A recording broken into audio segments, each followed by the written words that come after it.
Magandang araw sa inyong lahat. Hindi na nagmamadali si Spox Hari ngayong araw neto dahil ngayon siya ay relax. Walang hinahabol, hindi nagbabiyahe, nakapirme sa isang kwarto at nag-i-Spox hour. So hindi tayo magmamadali at hindi tayo masisiraan ng internet ngayong araw na ito. Well, balikan natin ang usaping ICC. Dahil alam naman natin na walang kwenta yung impeachment trial ni VP Sara, no? 19 days na, naglulustay lang sila ng pera. Hanggang ngayon, walang nagpapatunayang pagkakasala si VP Sara. Lahat po ng nadinig natin, sabihin na natin na mayroong mga kakulangan pagdating sa record keeping. Sabihin na natin na kakaiba ang paggamit ng mga aliases na ginagamit naman talaga hindi lang sa ating kasaysayan, pero ginagamit talaga kapag meron talaga mga national security operations. Ang katotohanan, walang pruweba pa rin na unang-una tumanggap ng pera si Inday Sara Duterte galing sa confidential fund at ito ay nilustay niya para sa kanyang mga personal na gastusin. Habang hindi napapatunayan yan, wala po talagang graft and corruption pagdating sa confidential funds. Sabihin na natin na itong huling si Ordonio na witness ay walang personal na kaalaman kung paano nagastos ang confidential fund. Pero habang wala namang nagtitistigo na ito'y naging o ginastos para sa personal na mga pangangailangan ni BP Sara, wala pa rin pagkakasala. Diyan natin dapat i-distinguish, no, yung mga paratang sa ebidensya. Ang paratang, meron daw pandarambong. Ang katotohanan, wala pa pong ebidensya. Pero balikan natin ang usapang ICC dahil dalawa naman sila mag-ama na alam natin na ginigisa ng Administrasyong Marcos. Now, itong mga nakalipas na araw ay talagang pinatindi pa ng Amerika ang kanilang sanctions laban sa ICC doon sa kanilang pulisiya na buwagin ng ICC sa pamamagitan ng pagsasanction sa presidente mismo ng hukuman at ang isang senior lawyer. Ito po ay isang importanteng hakbang kasi ang presidente ay isang Haponesa. Ang Haponesa ay matinding kaalyado ng Amerika.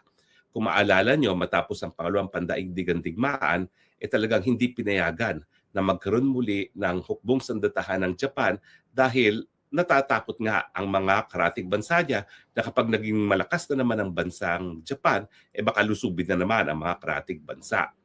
So, nakadepende siya sa Amerika sa national defense niya. Sa ngayon, nagkaroon na ng pagbabago sa saligang batas ng Japan at tayo ay dapat mabahala rin na po pwede na mag-armas muli ang Japan. Pero hindi pa po siya tuluyang independyente pagdating sa kanyang national defense at nakasalalay pa rin siya sa Estados Unidos. So kapag ang Estados Unidos ay nanawagan sa kanilang mga aliado na gumawa ng hakbang, unang-una para wag makipagtulungan sa ICC at pangalawa para bumitiw na, siyempre nakatingin ang Japan sa kanyang number one naman talaga ang Japan na kanyang kaalyansa dito sa Asia ngayon, no? Kasi nga siya nagpapatakbo ng national defense ng Japan, no? Siguro pangalawa lang ang Pilipinas dahil ang Pilipinas naman sunod-sunuran talaga sa mga Amerikano, no? Wala na tayong magagawa diyan dahil ang Bangag administration nananatili sa kanilang kapangyarihan dahil na rin sa suporta ng Amerika. So, titignan natin ngayon kung anong magiging resulta ng pag-sanction sa isang Haponesa dito sa pulisiya ni President Trump na talagang buwagin ang ICC at kung kinakailangan, talagang brick by brick, talagang siguraduhin na mabuwag na yung hukuman na yan. Pero paano ba gumagana yung mga sanctions at bakit ito nagre-resulta sa paggigipit ng hukuman? Well, alam niyo po, ako mismo ay nagulat. Kasi pinag-aralan ko ito at nadiskubre ko na bagamat magkakaroon ito ng epekto sa mga individual na nagkaroon ng sanctions dahil hindi sila makakagamit ng banking system sa Amerika, ang ICC pala mismo bilang isang hukuman ay hindi pa po sanction. Ang ibig sabihin, lahat ng mga individual na sinanction, kasama na ang presidente ng ICC, ilang mga wes, ang dating prosecutor na si Karim Khan at itong senior lawyer from Senegal na kailan lang ay sinama sa sanction, ay unang-una, hindi na po pwedeng magkaroon ng US bank account. Pangalawa, hindi na rin sila po pwede magpadala ng pera na gamit ang wire system ng mga Amerikano. Yung mga pinakamalawak pa rin na ginagamit natin paglipat ng pondo, yan yung tinatawag nating SWIFT system. At pangatlo, hindi sila po pwede magdeposito sa kahit anong Amerikang bangko. At pang-apat, ito talaga po pwedeng patibayan ng Amerika, hindi sila po pwede magdeposito sa kahit anong bangko na merong kinalaman sa Amerikang mga bangko. So ibig sabihin, kung isang European bank ay merong SWIFT system, no? Yung European bank na yon, bagamat siya ay labas sa teritoryo ng Amerika, ay dapat wag ding tumanggap ng deposito dito sa mga sanctioned individuals na ito kung ayaw nilang madistorbo o mawala yung kanilang linya sa mga US bank sa pagpapadala rin ng pera. Sa mga panahon ngayon, dahil lang ang buong daigdig nga ay nakatali ngayon sa dolyares, napakahirap na wala kang kinalaman sa US banking system, lalong-lalo na sa paglipat ng pera. Kasi nga yung SWIFT, yan yung pangunahing ginagamit pa rin paglipat ng pera. At syempre, kapag ikaw ay isang huwes, isang opisyales na nagtatrabaho sa ICC, hindi ka naman talaga nakatira sa Netherlands. Magpapadala ka doon sa bayan mo at chances are dadaan ka sa SWIFT. Although dito sa Europa, mula nung ako'y nagka-account, ang paglipat ng pera hindi na masyado dumadaan sa SWIFT, lalo na kung dito lang naman sa Europa. Ang ginagamit nila ay yung IBAN system, no, na hiwalay pa sa SWIFT. Pero ang katunayan yan, yan ay sistema dito lamang sa Europa. So kung ikaw ay isang Haponesa at hindi lang man talaga magpapadala ng pera dito within Europe, kinakailangan dumaan ka pa rin sa SWIFT bank. So ibig sabihin, mahihirapan talaga itong mga West at iba pang mga tao na sinanction na nagtatrabaho sa ICC sa paggamit ng dolyares at paglipat ng kanilang mga pera at pagkakaroon ng bank account at pagpapasok sa US dahil hindi na sila po pwede pumasok ng Amerika. So talagang mahirap yan at yung isang judge nga na humatol din kay Tatay Digong sa pre-trial chamber, nagreklamo na hindi na siya makapagpadala ng pera sa kanyang bansa dyan sa Latin America. No? At yan po talaga magiging resulta. Pero sa totoo lang, bagamat ito ay magkakaroon ng inconvenience sa mga individual, yung mga huwes at prosecutor at saka iba pang opisyalis ng UN, ng ICC, dahil nga ay, wala na silang convenience of a US banking system, patuloy pa rin na po pwedeng tumanggap ng pera ang ICC galing sa kanyang mga miyembro dahil ang ICC mismo bilang isang institusyon ay hindi pa po nasasanksyon. Kaya ang buong akala ko talaga mapapabilis na ang pagbuwag sa ICC dahil kapag ang ICC hindi na nakatanggap ng pera galing sa kanilang mga member countries, paano nila masusustentuhan yung kanilang operasyon? Kasama na yung paglilitis kay Tatay Digong dahil alam naman natin na si Tatay Digong ang kaisa-isang aktibong paglilitis na nangyayari ngayon sa ICC. Kaya nga ang sinasabi natin, abay, existential ang kaso ni Tatay Digong dahil nga kung wala na si Tatay Digong, wala na silang saysay bilang ICC, pwede na talagang buwagin. So sa tingin ko, bagamat epektibo ito para magkaroon ng kumbaga inconvenience doon sa mga individual na nasanction na ng Amerika dahil hindi sila makakagamit ang US banking system at hindi sila makakapasok ng Amerika, kapag hindi na sanction ng ICC mismo, pwede pa rin magpatuloy yan. Bakit? Kasi sabihin na natin umalis ang Japan, na pinakamalaki ngayon donor ng ICC, pwedeng tustusan pa rin ng European Union ang mga kinakailangan gastusin ng ICC dahil hindi naman umaabot sa 100 million yan. No? So kayang-kaya yan ng nagkaisang mga bansa ng European Union para ponduhan.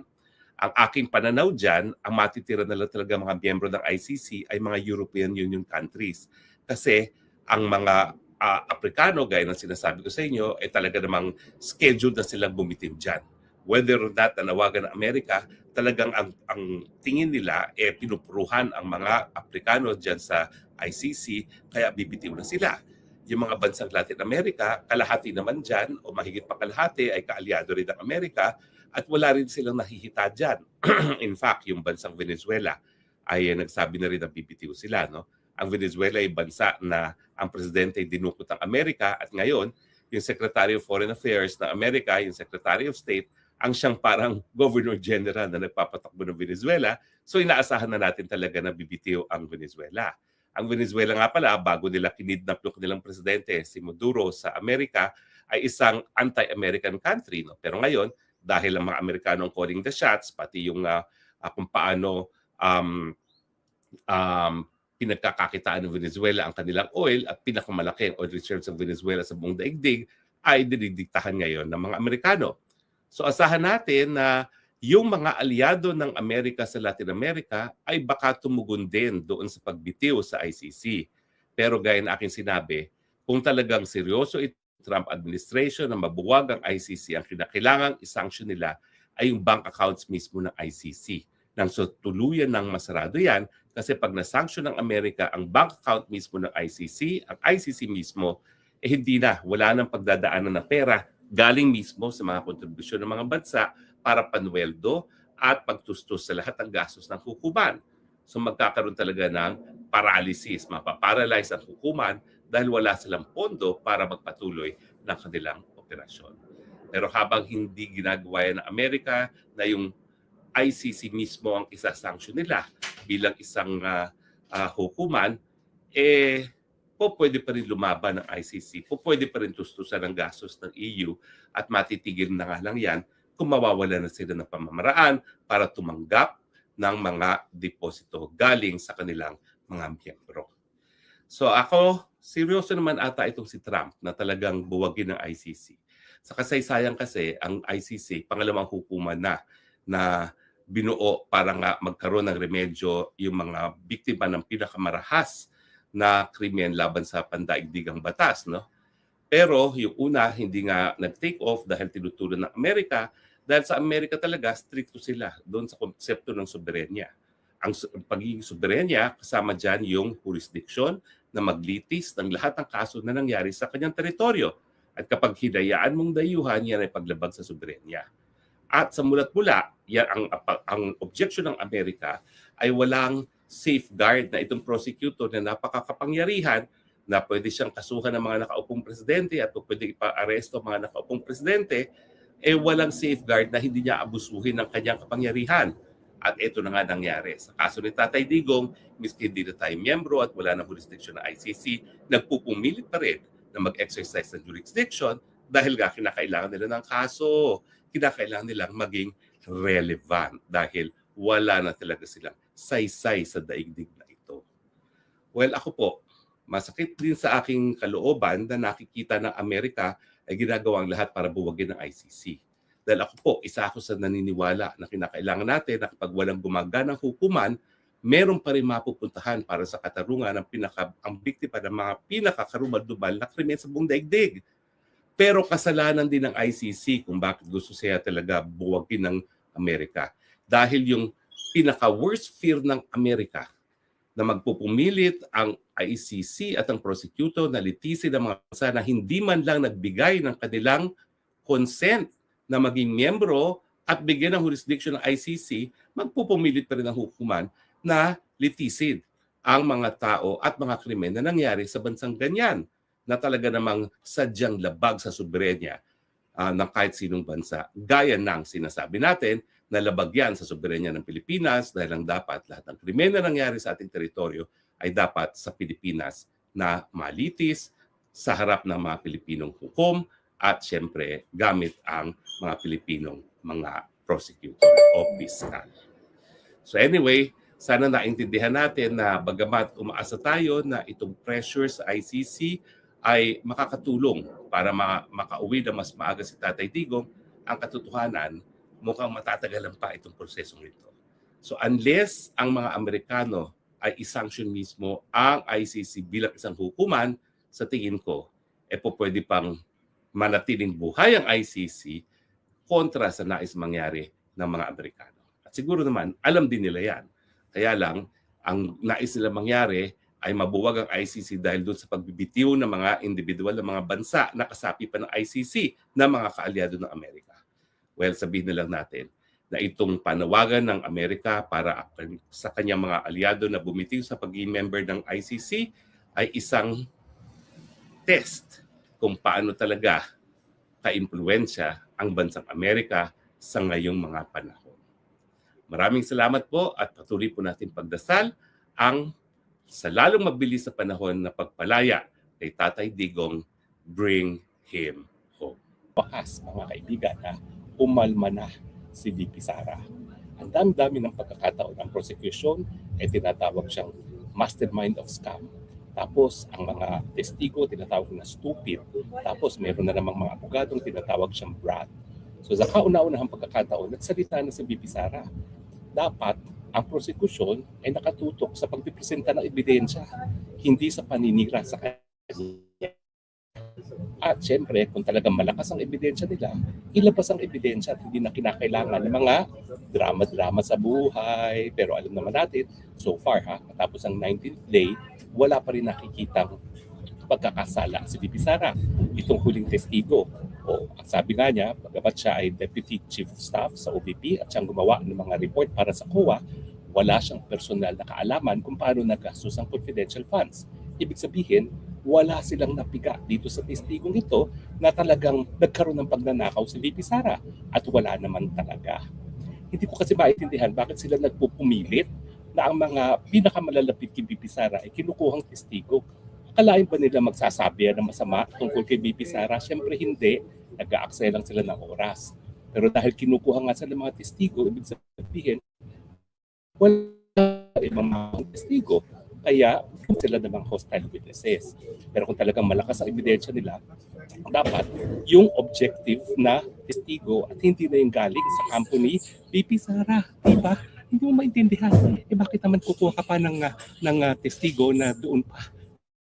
Galing pa kay VP Sara, pwede naman kung meron ka talagang tunay na ebidensya, yun ang Pero anyway, ngayong araw na rin to ay matapos umalma si VP Sara, ay nag-declare na rin si Senator Judge Chis Escudero na ipapatupad nila yung prohibition ng sub judice. Ano ba ibig sabihin ng sub judice? Ito po yung pagkukomento sa merito ng kaso. At syempre, in fairness, talaga naman pong dapat ipaalalahanan ng parehong panig na hindi dapat nagsasabi kung malakas o mahina ang kaso or hindi nagsasabi kung meron bang na puntos, may para bang sabong na kung nakapuntos ang depensa, nakapunso ang prosecution. Ibig sabihin, huwag yung magdi-discuss ang mga abogado at mga partidos doon sa merito ng kaso. Ano ba ang paninindigan ko dyan? Well, alam nyo, kaya nagkaroon ng rule ng sub judice kasi doon sa Amerika, ang mga nagdidesisyon ay mga ordinaryo mga mamamayan, ang tinatawag ay jury. At sa Pilipinas, mga hukuman, hindi masyado pinapatupad yan kasi ang nagdidesisyon naman sa atin ay mga bihasang mga abogado na mga West. Pero dito sa impeachment, ang mga nagdidesisyon ay mga politiko at hindi naman sila lahat ay mga abogado. Kaya sa tingin ko, dapat lamang na magkaroon ng isang mas istriktong pulisiya na nagbabawal sa mga pagdidiskusyon ng mga merito, lalong-lalo na dahil karamihan ng mga huwes dito sa Senado ay hindi mga abogado. So siyempre, pag nakakarinig sila ng mga komento, mas madali silang maniwala dyan kaysa sa mga bihasang mga abogado. Pero siyempre, sa kabilang punto naman, dahil mga politiko sila, alam na naman natin na marami sa kanila iboboto sang-ayon na sa majority or minority.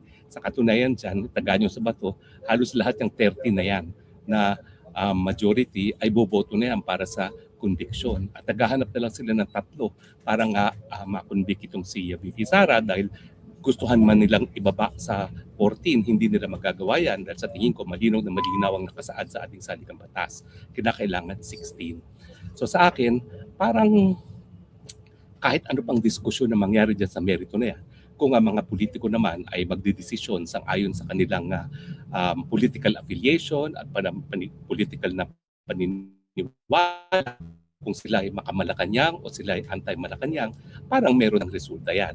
Ang issue na lang is meron bang 16 na magkukonvict dyan. Sa tingin ko sa ngayon, wala pa.